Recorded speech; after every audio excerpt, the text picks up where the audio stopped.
विद्यार्थ्यांनो शांत राहा। आजच्या कार्यक्रमाचे माननीय अध्यक्ष महोदय, पूज्य गुरुजन वर्ग आणि माझ्या प्रिय मित्र मैत्रिणींनो, 2025 हे भाऊसाहेबांचे 127वे जयंती वर्ष आहे। त्यानिमित्ताने आयोजित वक्तृत्व स्पर्धेअंतर्गत आज मी महान व्यक्तिमत्व डॉक्टर पंजाबराव देशमुख अर्थात भाऊसाहेब यांच्याबद्दल बोलणार आहे।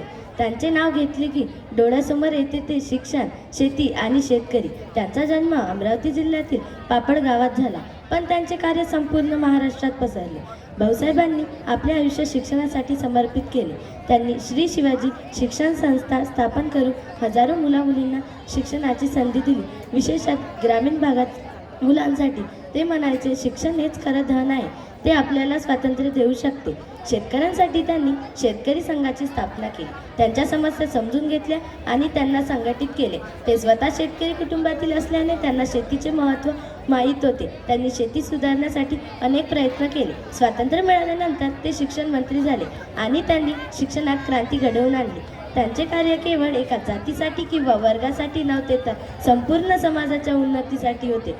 ते खरे लोकनायक होते। आज आपण त्यांचे स्मरण करत असतात। त्यांच्या विचारांनी प्रेरित होऊन शिक्षणाचा प्रसार करूयात आणि शेतकरी शेतमजूर यांच्या हक्कासाठी लढूयात, हे त्यांना खरी श्रद्धांजली ठरेल। धन्यवाद।